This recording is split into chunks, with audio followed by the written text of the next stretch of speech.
पांडवों के पिता जो कि पांडु थे, जो कि आप सबको पता है कि पांडवों को वो बहुत ही कम आयु में छोड़ के चले जाते हैं।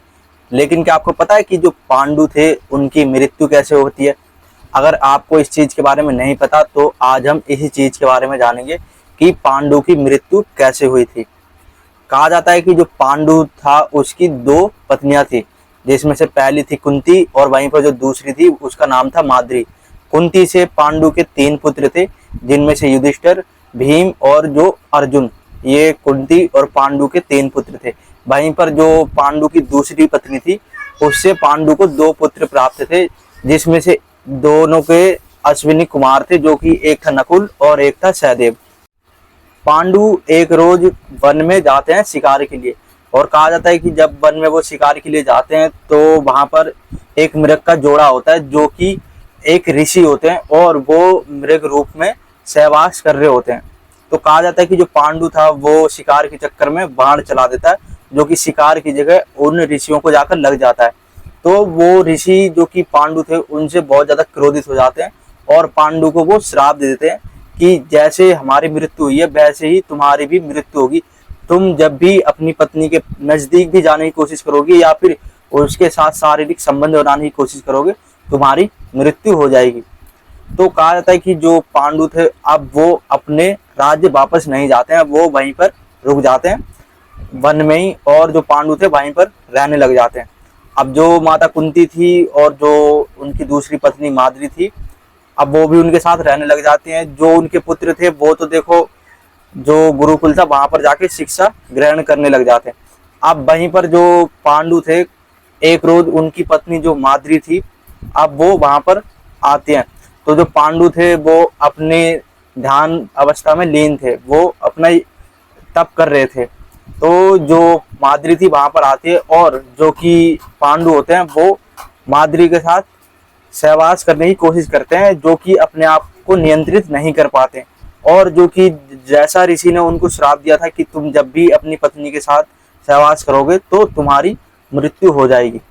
तो जो पांडु था जैसी अपनी पत्नी के साथ सहवास करने की कोशिश करता है तो उसकी उसी समय मृत्यु हो जाती है, जो कि ऋषि ने जैसा श्राप दिया था। अब जो पांडु थे उनकी बहुत ही कम आयु में मृत्यु हो जाती है, और जो उनकी दोनों पत्नियां होती हैं वो पांडु की मृत्यु से बहुत ज्यादा परेशान हो जाती है।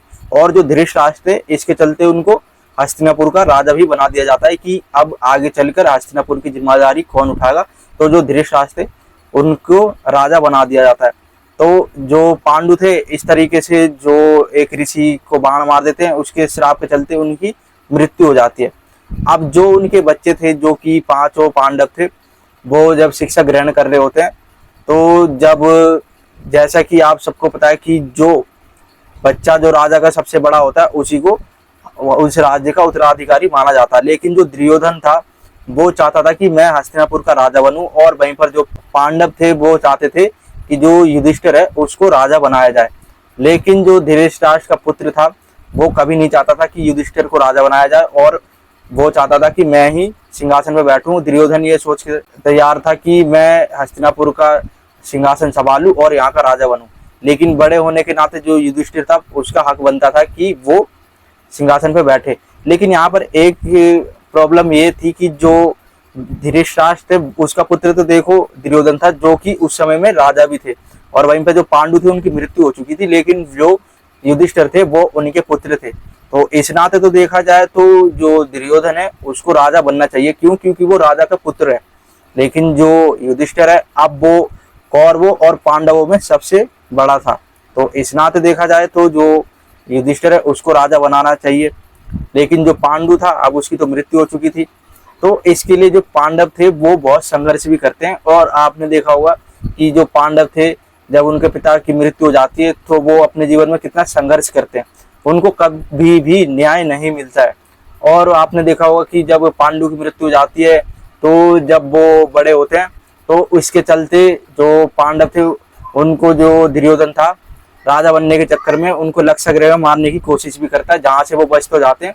लेकिन वहीं पर जो दुर्योधन था उनको कमी नहीं छोड़ता, उनको हमेशा से ही नुकसान पहुंचाने का प्रयोग करता ही रहता है।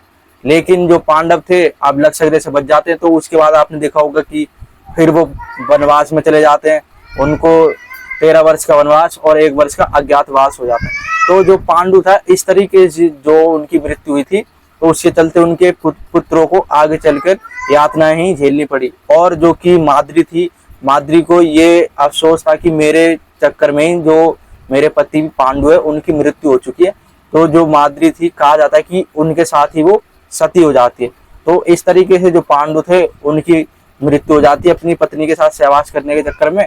और जो उनके आगे चल के पुत्र होते हैं उनको आगे जाके बहुत ज्यादा प्रॉब्लम का सामना भी करना पड़ता है, जो कि आपने महाभारत में देखा होगा। और उसके बाद जो महाभारत हुई थी उसमें जाकर जब उनको पांडवों को विजय प्राप्त होती है, तो उसके बाद जाकर जो हस्तिनापुर का सिंहासन होता है उस पर युधिष्ठिर जाके बैठते हैं और हस्तिनापुर का राज्यभार संभालते हैं।